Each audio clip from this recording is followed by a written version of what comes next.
पानी बहुत बड़ी बात है, ध्यान रखना। हरिश्चंद्र ने जवाब दिया, तारा क्या देख रही हो, अब तो बिछुड़ना है।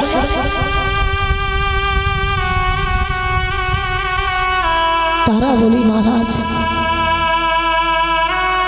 जा रहे हो? बोले हाँ। हरिश्चंद्र ने जवाब दिया, का तारा लेकिन मैं जा रहा हूं, तुमसे माफी मांग रहा हूं, मैं तुमसे माफी मांग रहा हूं। क्या कि एक कोई भी पति हो, उसके ऊपर कितनी भी मुसीबत आ जाए, लेकिन वो अपनी पत्नी को कभी नहीं बेचता है। कितनी भी मुसीबत आ जाए, पत्नी को कभी नहीं बेच सकता है। जवाब दिया, का मैं इतना भागा हूं जो मैंने तुम्हें बेच दिया, मुझे माफ कर देना तारा, तारा मुझे माफ कर देना जो मैंने तुम्हें बेच दिया। जाओ नर मरते मरते भी नारी को नहीं बेचते हैं, और हम खुद पहले से बाकी हैं जो सब मर्याद बेचते हैं। तारा तुम जहां रहो बस सुखी रहो, याद हमारी करियो ना, और जा धर्म के पीछे बिछड़ी है, जा धर्म को पीठ दिखाओ ना। तारा आज चली जाती है। हरिश्चंद्र पानी भरने लगे, तारा खाना बनाने लगी, भोजन आता है। वही विश्वामित्र बिल्ली के रूप में, कुत्ता के रूप में, कौड़ी के रूप में, अंधा के रूप में, लंगड़ा के रूप में आते और भोजन कर जाते। भोजन नहीं मिला, 27 दिन हो गए, पानी भरने के लिए गए, शरीर जर्जर हो रहा है। आज उसी वक्त वहीं पे पानी भरने के लिए तारा आ गई। तारा ने जब हरिश्चंद्र के शरीर को देखा है, उसी समय कहा, महाराज ये आपकी हालत क्या हो गई? हरिश्चंद्र बोले, 27 दिन हो गए, भोजन नहीं मिला, लेकिन तारा ये जरूर बड़े गर्व के साथ कह रहा हूं कि तुम्हारी जैसी पत्नी हर किसी को मिले। तुमने तो मेरे हर सुख और दुख में साथ दिया, और आज भी तुम आ गई हो। तारा शरीर में इतनी ताकत नहीं है, सामर्थ्य नहीं है, शरीर जर्जर हो रहा है, मेरे गड़ा को उठवा दो। तो तारा बोली, महाराज माफ करना, सब कुछ कहना, लेकिन यही मत कहना। क्यों? क्योंकि आप एक मेहतर के यहाँ काम करने वाले, और मैं ठहरी, मैं ब्राह्मण के यहाँ काम करने वाली, अगर मैंने आपका घड़ा उठवाया तो मेरा धर्म नष्ट हो जाएगा। महाराज माफ करना। हरिश्चंद्र की आंखों में आंसू आ गए। महाराज परीक्षित, वक्त जब बुरा आता है ना, तो सब साथ छोड़ देते हैं, कोई साथ नहीं देता।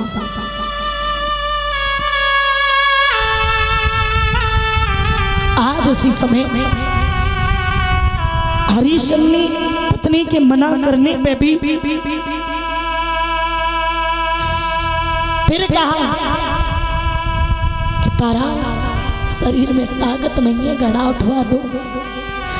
आंखों में आंसू हैं, आंसू भर के बोले, तारा रनिया उठलाई दे गगरिया,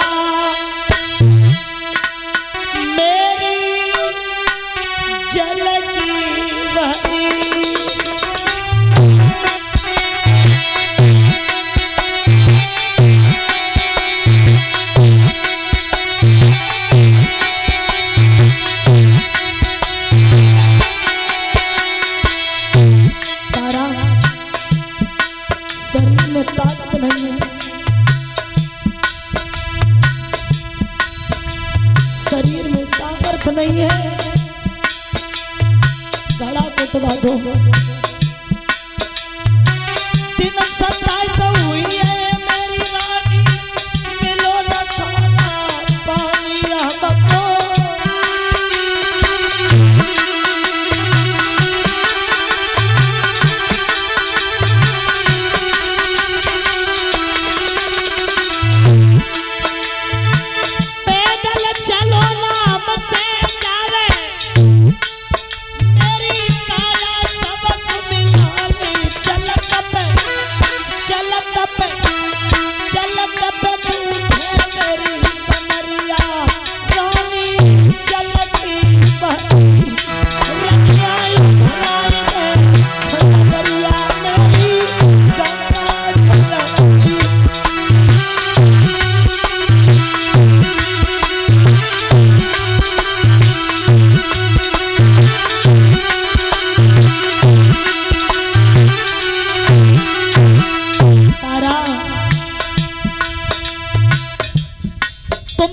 बही और हम भी बही हैं। कौन?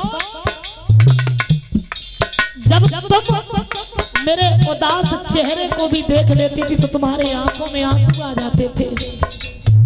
और आज इतनी मुसीबत पड़ने पे भी दिल नहीं पिघला तारा।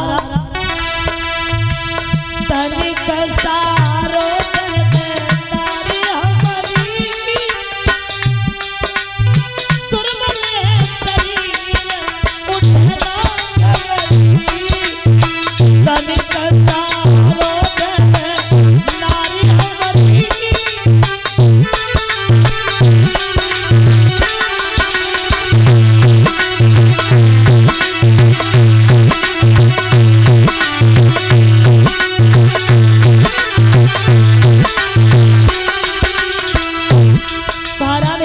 माफ करना महाराज, तुम पे बंगी गड़ा मो पे ब्राह्मण गगरी,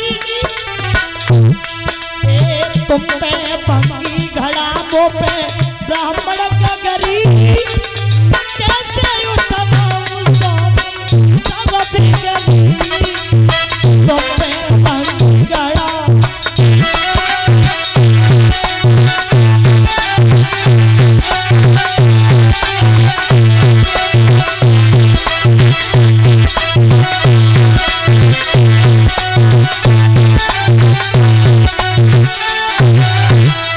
उसी समय महाराज क्या किया है, तारा ने अपने घड़ा को उठाया, लेकर के चली आई। हरिश्चंद्र टकी लगा के देखते रह गए। क्या ये वही पत्नी है जो एक दिन मेरी बातों पे बिक गई थी और आज धर्म दिखाने लगी, आज ऐसी बात कर रही है। उसी समय हरिश्चंद्र घड़ा को लेकर के चले, रास्ते में आकर के वो घड़ा फूट गया और जब घड़ा फूट गया कालू मेहता ने जवाब दिया, अरे तेरे लिए ऐसे घड़ा कहां से लाएंगे, रोज फोड़ेगा, उठा वो लाठी, जा मरघट में पहुंच, कोई भी मुर्दा आएगा पहले कर और कफन लेगा, उसके बाद मुर्दे को जलाएगा। जा बारे समय बारे वक्त कहाँ एक राजा मेहतर के यहाँ पानी भरने लगा, कहाँ एक राजा मरघटिया बन गया। इसी को कहते हैं वक्त इंसान की जिंदगी में और कोई इंसान को नहीं तोड़ता है, एक समय जरूर ऐसा होता है जो समय इंसान को झकझोर के रख देता है, समय इंसान को तोड़ के रख देता है। लिखा है, ध्यान देना, इसे कोई झूठ न माना, होनी बड़ी है बलवान, इसे कोई झूठ न माना।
रखना महाराज। इधर महाराज हरिश्चंद्र जो है मरघटिया बन गए।